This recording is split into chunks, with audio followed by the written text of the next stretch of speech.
Essa é a 10ª parte relacionada à análise de circuitos elétricos.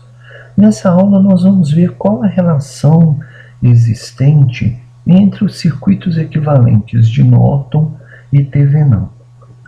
Para um bom entendimento do que nós vamos falar aqui, é aconselhável que os outros conteúdos anteriores já tenham sido avaliados, verificados, porque alguns conceitos que nós vamos utilizar nessa aula, elas são melhor detalhados nas aulas anteriores.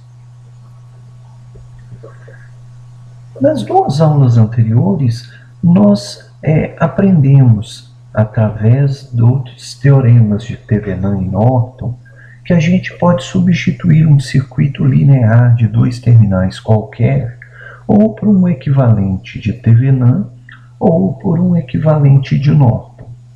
Lembrando que o equivalente de Thevenin consiste de uma fonte de tensão e um resistor em série com a mesma. O equivalente de Norton consiste numa fonte de corrente em paralelo com um resistor. Nós vimos também que a fórmula de cálculo, ou a forma de cálculo, do resistor de Norton e do resistor de Thevenin é exatamente a mesma. Isso quer dizer que o valor da resistência do resistor de Thevenin vai ser sempre igual ao valor da resistência do resistor de Norton. Isto quando esses 2 circuitos forem equivalentes a um mesmo circuito linear de 2 terminais. Muito bem, a gente vem falando que nós temos circuitos equivalentes. O que é um circuito equivalente? Ele é um circuito que consegue fornecer para a nossa carga a mesma potência do circuito original. Então, se o equivalente de Thevenin e o equivalente de Norton são formas alternativas, ou melhor dizendo, equivalentes ao nosso circuito original, os 2 circuitos têm que fornecer a mesma potência para o nosso circuito original. Potência é tensão e corrente. Então, nos nossos 2 modelos, a gente tem que, ao analisar a carga, ter uma mesma diferença de potencial na carga e uma mesma corrente através da carga, tanto no circuito equivalente de Thevenin quanto no circuito equivalente de Norton. Então, vamos analisar os 2 circuitos equivalentes e, por simplicidade, eu vou usar nesse caso o método de análise de malhas. A gente poderia usar o método de análise nodal para fazer as considerações que a gente vai fazer e, obviamente, ela teria que dar o mesmo resultado. Muito bem, vamos analisar inicialmente o nosso circuito de Thevenin. Foi arbitrada uma corrente 1 que, neste caso, como a gente tem uma única malha e a carga está em série com o resistor de Thevenin, a corrente 1 é a própria corrente de carga. Então, se a gente aplicar a lei de Kirchhoff para tensões, nós vamos ter o quê? A queda de potencial ou a elevação de potencial nessa malha fechada nossa. E se a gente efetuar as somas das elevações e quedas de potencial, essas elevações e queda de potencial, elas vão ter que ser iguais a 0. Muito bem. Vamos analisar o nosso circuito equivalente de Thevenin. Nós vamos percorrer a nossa malha no mesmo sentido da corrente. Inicialmente, nós vamos passar pela fonte de tensão.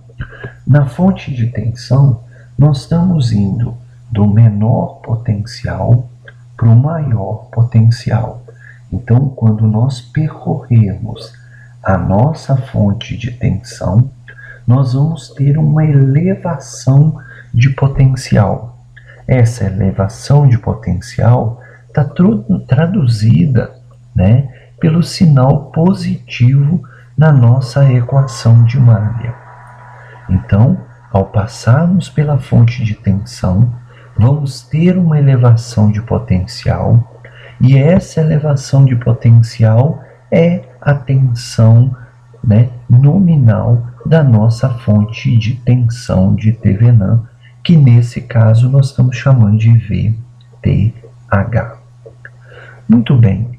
Ao continuarmos percorrer a nossa malha, nós vamos chegar no nosso resistor de Thevenin. Neste resistor, nós vamos ter uma única corrente, que é a corrente I. E nós estamos percorrendo a malha no mesmo sentido da corrente. Segundo o padrão que a gente definiu lá no início, ao percorrermos a malha e passarmos por um resistor, né, e o nosso sentido de percurso é o mesmo da corrente em um resistor, né, nós vamos ter uma queda de potencial nesse resistor. Essa queda de potencial, né, refletida na equação por um sinal negativo, vai ser, segundo a lei de Ohm, a resistência do resistor, que é RTH, vezes a corrente que passa pelo resistor, que é a corrente 1. Ao continuarmos passando, né, percorrendo o nosso circuito, nós vamos passar pela carga. Bem, nossa carga, que nós vamos estar assumindo por hora, que é uma carga resistiva, ela vai ter, né, uma queda de potencial que vai ser dada pela diferença de potencial entre os terminais da carga. No caso, essa queda de potencial da carga, nós vamos estar chamando de V de carga. Então, pela lei de Kirchhoff, as elevações e quedas de potencial ao longo de uma malha fechada vai ter que ser igual a zero. Muito bem, no nosso caso, a corrente 1 é a única corrente que passa pela carga. Então, eu simplesmente, né, em vez de usar o termo I1, eu usei o termo I da carga, ou seja, a corrente que passa pela carga. Isolando a tensão na carga, nós vamos ter que a tensão na carga no modelo equivalente de Thevenin vai ser a tensão da fonte menos a queda de potencial no resistor de Thevenin devido à corrente de carga. Bem, por hora vamos guardar essa equação, que nós vamos utilizar ela daqui a pouquinho. Muito bem, para a gente efetuar uma análise e obter, né, a diferença de potencial nos terminais da carga num circuito equivalente de Norton, nós de novo vamos usar a lei de Kirchhoff para tensões. Foram arbitradas duas correntes, I2 e I3, nos sentidos indicados pelas setas nesse desenho mais abaixo. Então agora vamos efetuar uma análise nesse circuito equivalente de Norton. Olha bem, a corrente I2 é a mesma corrente que passa pela fonte de corrente. Então, obrigatoriamente a corrente 2 tem de ser a corrente nominal da fonte de corrente de Norton. Muito bem, na segunda malha, né, nós temos a nossa corrente I3. Nós vamos percorrer essa malha no mesmo sentido da corrente. Bem, ao percorrermos a malha no sentido da corrente I3 e passarmos pelo resistor de Norton, nesse resistor nós temos duas correntes. Então nós vamos ter que avaliar o efeito sobre o potencial elétrico entre os terminais desse resistor de Norton devido às duas correntes. Muito bem, vamos analisar inicialmente a corrente 2. Nós estamos percorrendo a malha no sentido de 3, ou seja, estamos passando no resistor de baixo para cima, e a corrente 2 tem sentido contrário. Então, no resistor de Norton, nós vamos ter uma elevação de potencial devido a I2, e essa elevação de potencial é dada pela lei de Ohm. A elevação de potencial nesse resistor vai ser o seu valor de resistência vezes o valor da corrente 2. Muito bem, só que pelo resistor Rn, nós também temos a corrente 3. Nós estamos percorrendo a malha da corrente 3 no mesmo sentido da corrente 3. Bem, segundo a convenção que a gente definiu em aulas anteriores, né, então a gente sabe que nesse resistor Rn, nesse resistor de Norton, nós vamos ter uma queda de potencial refletida na equação pelo sinal negativo, cujo valor vai ser dado pela lei de Ohm. Resistência do resistor vezes a corrente I3. Muito bem, depois nós vamos passar por nossa carga. Estamos supondo, por enquanto, né, que nós temos uma carga puramente resistiva. Então, o que vai acontecer? Quando a gente percorrer a nossa malha, nós vamos ter uma queda de potencial na carga dada, né, por um V de carga genérico. Esse V de carga é o quê? A corrente que passa pela carga vezes a resistência da nossa carga. Muito bem, a gente sabe que a nossa corrente 2 é a corrente da fonte. Por isso que da segunda equação para a terceira, nós trocamos I2 por IN, porque se tratam da mesma corrente. Além disso, a corrente I3 é a única corrente que passa pela carga. Então, né, a corrente I3 é a corrente de carga. Muito bem, o que eu fiz foi exatamente isolar a tensão na carga nessas equações. Com isso, a gente tem o que? No equivalente de Norton, a queda de potencial elétrico na carga vai ser o quê? Ao potencial elétrico no resistor de Norton devido à corrente da fonte de Norton, menos o potencial no resistor de Norton devido à corrente de carga. Muito bem, nós temos duas equações. A primeira equação em cima, mais à esquerda nesse slide, é a equação que a gente obteve na análise do equivalente de Thevenin. A outra tensão, né, é a tensão na carga obtida pela análise do circuito de Norton. As duas equações foram as duas equações que nós deduzimos anteriormente, uma para cada circuito equivalente. Agora a gente tem que lembrar o seguinte: se o modelo de Norton é equivalente ao modelo de Thevenin, porque os dois são equivalentes ao nosso circuito original, a potência entregue à carga no circuito equivalente de Thevenin vai ter que ser a potência entregue pelo circuito equivalente de Norton. Isso quer dizer o quê? A tensão na carga vai ter que ser a mesma nos dois circuitos. Com isso, o que a gente pode fazer é igualar as duas equações.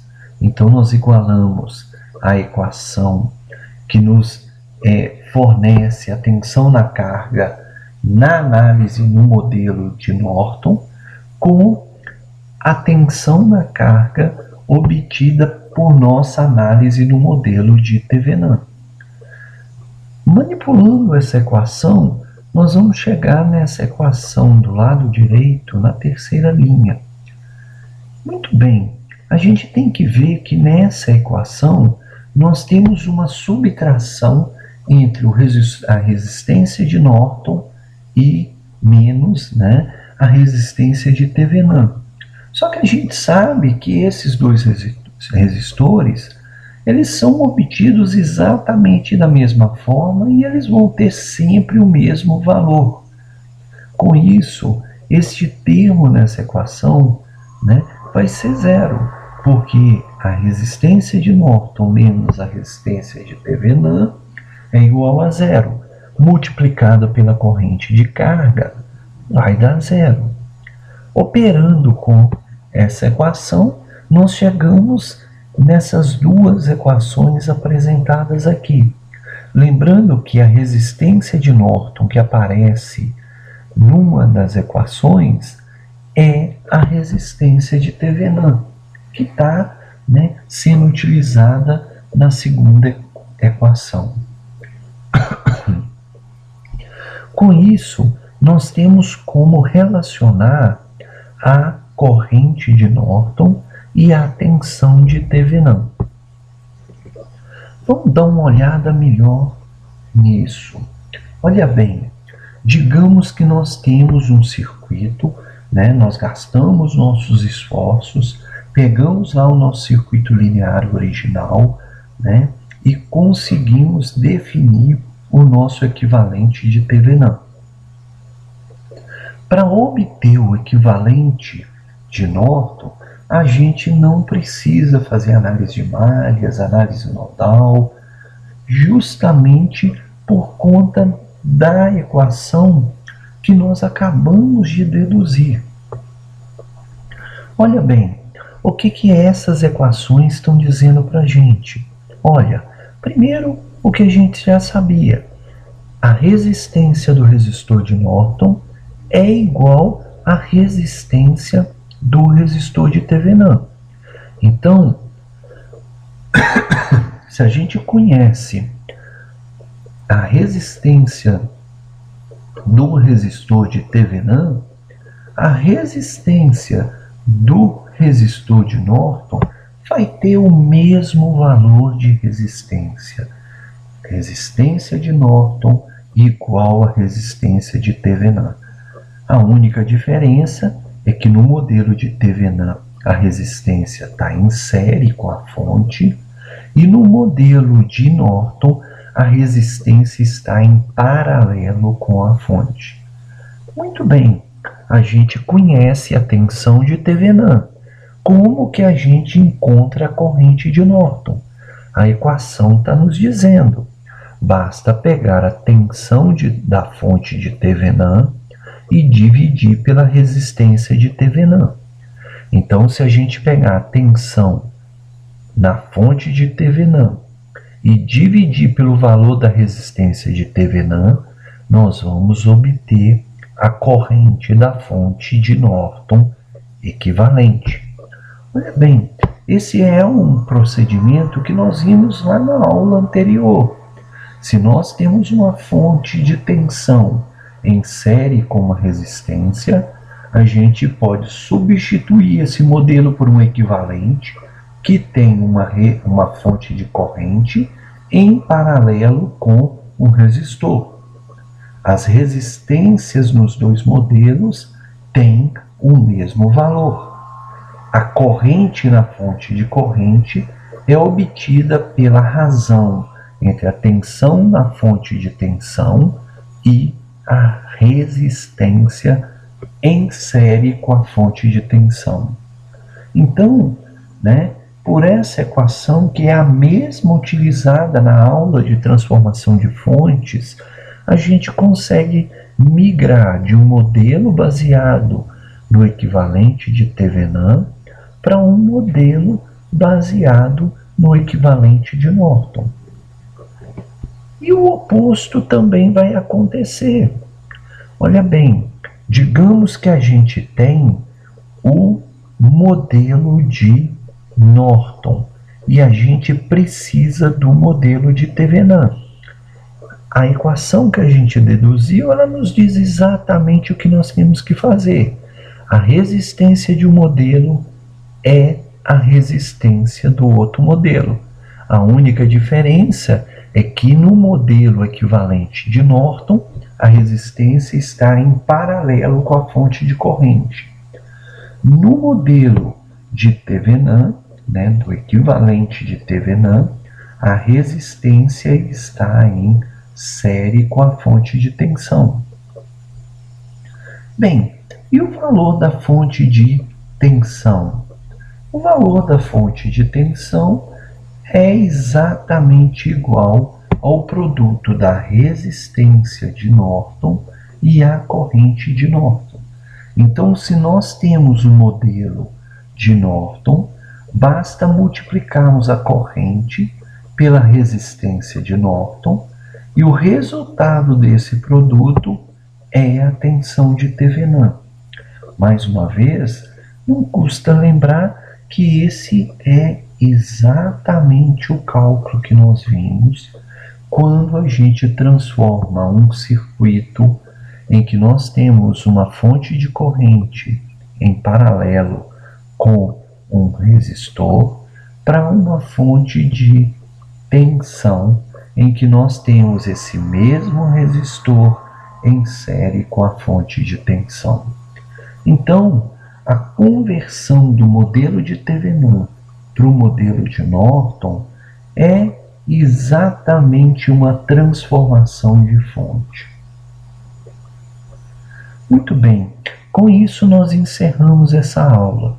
É conveniente lembrar que, embora a gente esteja tratando com sinais contínuos e sinais e circuitos puramente resistivos, todas essas nossas considerações, com os devidos ajustes, são válidos no caso da gente ter circuitos com resistores, indutores e ou capacitores e termos fontes de alimentação alternada.